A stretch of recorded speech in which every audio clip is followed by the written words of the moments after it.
So until it is the elders decide otherwise, I still maintain that that symbol of authority as a spokesperson. Yeah. Are you running for president? Well, you know what? Some of these things are the ones that you need to leave to the Kenyans, the electorate. Yeah. It is Kenyans who would decide these kind of things. If Kenyans were to ask me, yeah, why not? Remember, in 2022, yeah, I had orphaned. Okay. Kindly ask, says... Welcome once again to Havana Media. My name is Boniface Awino, and as usual, I'm going to be your host for today. Now, you know, I've been trying my level best to get a grasp of what Muturi was saying yesterday during the JKI Live. That is why I had not done the video. I was still listening to some of the conversations between him and Ayub, and I realized something. That Muturi is still, the narrative that is still around here is this issue of Muturi's son being abducted. That is why he changed his mind. That is why he's not attending the cabinet meetings. So let me ask this question okay, I want to play you the videos. I just want you to watch the videos up to the end. I don't want to talk much, but before watching the videos, I have some of the few questions to ask. Question number one that I want to ask: how many people were abducted besides Muturi, Leslie, that is Muturi's son? A lot of people were abducted. Why is it that people don't know, right now people don't talk about those guys that were abducted? The only narrative that we're hearing right now is Muturi's son being abducted, Muturi's son this and that. And this is the same person who was serving in the same cabinet. These are guys that has been in this government.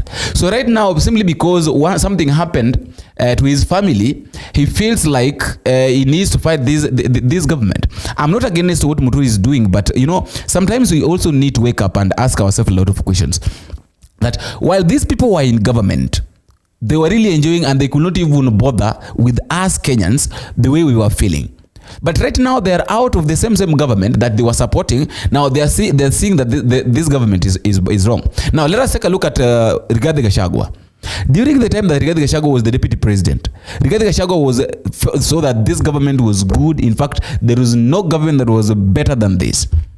That they could go somewhere, praise William Samoei Ruto, talk negatively about other leaders. But the moment Rigathi Gachagua was impeached, that is when now they had got a turnaround. That is where now he started saying that this government is wrong, William Ruto has done this. Now it's like now he was trying to say that he is a truthful man and is going to expose William Ruto.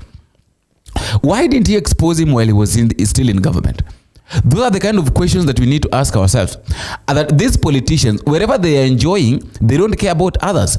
But now, when the moment that now the money, the salary that they normally get, the bribe and all that, they normally get every month, they don't get simply because they're out of the government. Now they feel like they're the best people to tell us what is happening in the government.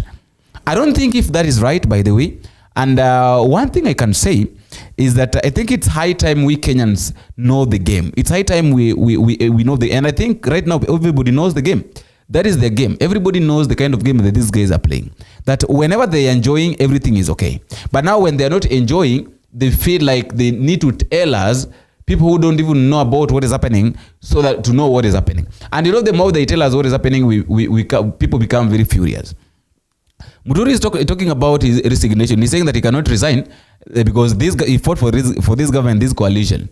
He's one of the many people that campaign for William Samoei to become the president. So he cannot resign. So I really don't. I just want to watch these videos up to the end and then tell me what you think in the comment section. And just a reminder, if we are meeting for the first time, don't forget to take a minute, click the subscribe button. You can also like, share, drop me a comment in the comment section. Tell me what you think and where you're watching this video from. Until we meet again, I have been your host, Boniface Awino. Watch this. Turn our attention to your portfolio as the cabinet secretary for public service. How many cabinet proceedings have you skipped so far? Three meetings. Why? The meeting held on 21st of January, the meeting held on 11th of February, and the meeting held yesterday. And why did you not take part in the cabinet proceedings? I have, on all those occasions, and let me begin by saying this. First of all, it's like actually mandatory to attend cabinet meetings unless given authority or excused by the chairman of the cabinet, who is the president. But people do get indisposed for all manner of reasons, may not be available to attend. Let me say in my case, I have written and sought to be excused from attending cabinet meetings until or unless the agenda of abductions in the country and extrajudicial killings is formally tabled before cabinet through a cabinet memorandum, so that the cabinet, as the highest decision-making body, is able to express itself and give the country the way forward with regard to those two issues of abductions and extrajudicial killings. I have sought to be excused for those reasons. Okay, so you are not indisposed, but the raison d'etre is because that must be addressed. Yes. Is that not gross insubordination of your role as a state official to fail in failing to attend cabinet? It is not insubordination when you seek to be excused. Let me say this. The cabinet of the Republic of Kenya is the highest decision-making body. Everybody in this country, from every corner of the Republic, is aware and in many cases discussing this issue of abductions and extrajudicial killings. I have written and said, if Cabinet of Kenya cannot express itself, debate and give a way forward on these issues, then it runs the risk of being condemned as being complicit or as condoning the abductions and extrajudicial killings. It is the highest decision-making body. It must give direction. I'm happy. The president on 27th of December in Homa Bay did say that he's going to end extrajudicial killings. In a way, acknowledging that those things were happening. What I expected, and I still expect, is that the president now should give direction or instructions, direct the relevant cabinet secretary to prepare a cabinet memorandum detailing those issues, because they are not simple. And you see, failure to discuss this, we run the risk as a country of normalizing these issues. And you never know what could happen. I get back from the break, we'll talk a lot more about, but you bring in a very pertinent point. If a gentleman's agreement would have resulted in your resignation, why doesn't the catalogue of human rights violations that you have listed don't contemplate your resignation? Because, let me tell you, once again, I feel that resigning, in fact, I think I'm repeating, to resign because of raising the issue of abductions and extrajudicial killings would be a cowardly act on my part. I feel that the best is for me to state it while still serving as cabinet secretary, because it is not personal for me. And I said this earlier, yeah. It is not personal. Yes. I just feel that this thing must be, we must bring it to a close in a manner that is lawful, either through a commission, a judicial commission of inquiry, open, so that people come and speak. Maybe there are people who may have noticed some of the abductors, who may know them. You've heard recently from some of those people who had been abducted, saying that they were warned not to speak about it. Surely we must get this thing through some process that brings some level of closure in a dignified way, and in a manner that respects both the law and the constitution. Okay. Yeah. Haji, because the government has other security agencies, for example, the DCI and other government agencies. Why specifically the Director General of the National Intelligence Service? Might the President have known? Well, let me say this. I am the one who mentioned that it is the NIS. The NIS, because I had done a lot of investigations. A lot of investigations. And remember, even in that statement, I have said that one of the other people whom I've spoken to was Professor Kindiki, who was the CS Interior. And twice on that Sunday, he called and he told me that he had spoken to Nuruddin Haji, who had denied that they were holding my son. But I had information from some other person within the National Intelligence Service that indeed they are the ones who are holding my son, and that's why I did not beat about the bush. Yes, and let me say, I'm happy that I did not beat about the bush, because when I told the president, he called Nuruddin, and indeed Nuruddin replied that indeed they are the ones who are holding him. Now, I put myself in the shoes of those many parents. You remember the old man who was crying in the court? You could see the We'll talk about the people. Yes. Given the Kenya National Commission on Human Rights, a taxpayer funded had given numbers. And the proximity you talked about with the president was so close at the time outside the pavilion. What exactly did the head of state tell the Director General of the National Intelligence Service? Exactly as I've stated put in my statement. You're the one holding the son of JB. In fact, he said JB Muturi, and we didn't. I could hear.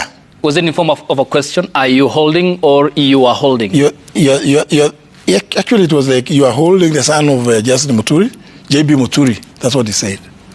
He said yes, and he told him within earshot that Your Excellency, you'll be home in the next 1 hour. So the president was had knowledge that the National Intelligence Service, given the question he posed, was involved in the abduction of Kenyans. I told him that I had information, almost definite, very, very certain information from he's a junior officer from the NIS, who actually told me, please, don't beat about the bush. Because if you read through my statement, you will see that the previous evening, I had called the then IG, Kome, twice. And he was telling me, no, we don't have any police operation. He was telling me that he thought it was those were criminals who had hijacked my son. But of course I said, no. We talked to very many people. I tried to call DCI, Mohammed Amin, but unfortunately, his phone was not going through. It would ring and it would not be answered. I suspected maybe Mr. Amin might be out of the country or something like that.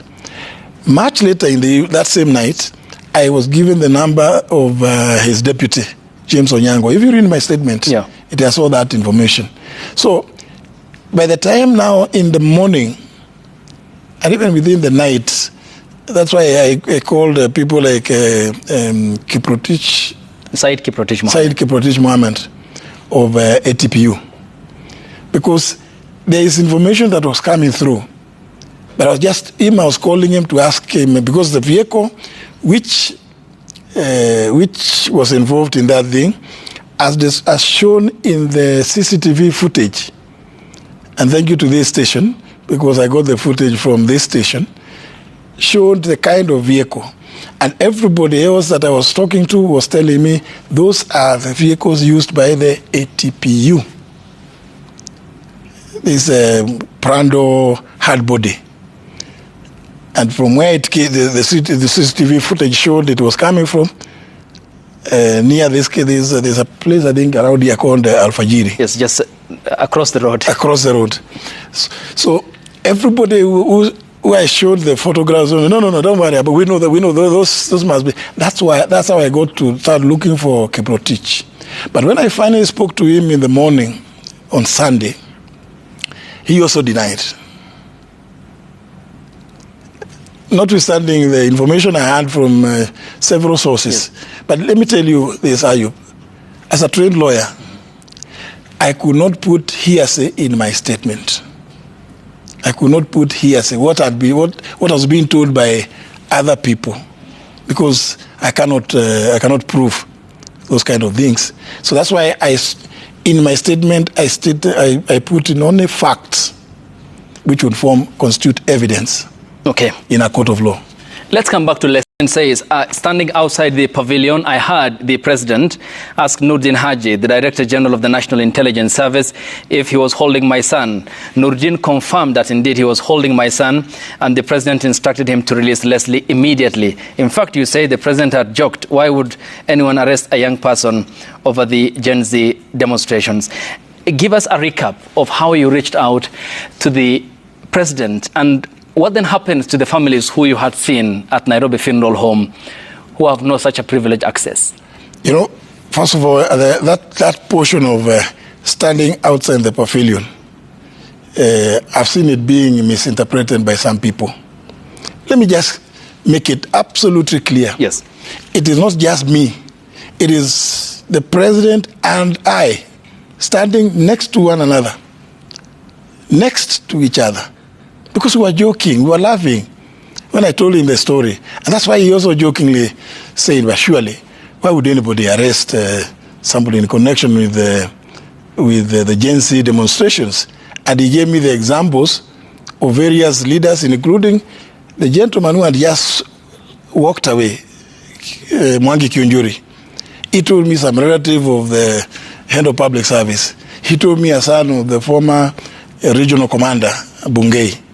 He's the president. It is not that I was hearing the president talking to somebody from a distance. We were standing next to each other. We were just conversing. Not like where you are and where I am. Yeah. No, this is too far. Okay. We were standing next to each other. Because I've known the president. He's generally a very jovial and entertaining person. So then I was just told him, look, I sent you a text message last night at around 3 a.m. and looks like you have not read it. From my phone, I'm seeing you have not read it. That's when he confessed to me that actually his phone had crashed. Okay. Yeah? And it was at that point that he asked one of the boys whether they had corrected the problem with his phone. Mm-hmm. And the young man who brought the phone told him, we have a bit. You can make a call, but you cannot send a message. That's when he asked for the phone. Okay. And made the call to Nurdin. And why are you still in government? Well, I'm still in government because, as you know, I'm in that coalition. And secondly, I participated actively in campaigning for Kenya Kwanza in the 2022 general elections. And therefore, I'm perfectly within my rights. Yeah. In the coalition to be in government.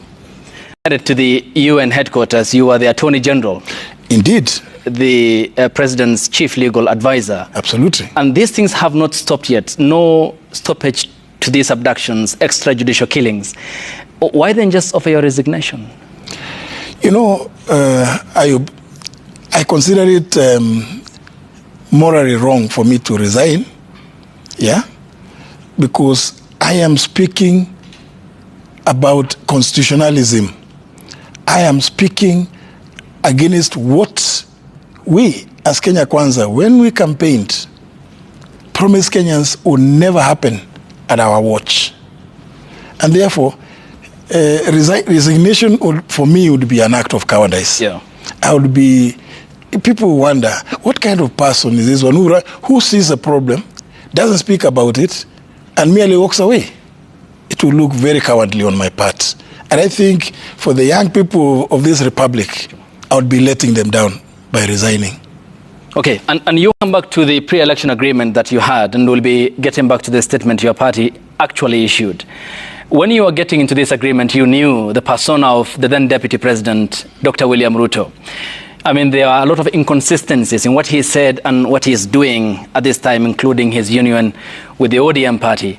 If you knew the person at the time as the Speaker of the National Assembly for 10 years, why did you engage with him politically? Well, let me say that I have known President William Ruto for even slightly beyond the time that I was Speaker. Because, as you all know, he came to Parliament after the elections of 1997. I came in the by-election of 1999. So, and we have known each other. I have not known President Ruto, or even as Deputy President, as a person who would renege on anything that he promises Kenyans. Yeah? And therefore, we have worked together. When I was Speaker, he was a Deputy President. And you remember, I mean, I don't think whether it's anything that he ever did that showed that President Ruto will not keep his word. I'm not saying that he hasn't kept, but you see, I am raising issues that I say, Mr. President, let us discuss these things. Let us find out from Kenyans what is happening. Can we have something similar to the commission in South Africa, where people, those who have been victims, their relatives, can come forward publicly and speak what has been happening, what they have gone through. I remember, Ayub, not too long ago, some of them were on this bench, and listening to them, it gives some very, very, painful experiences.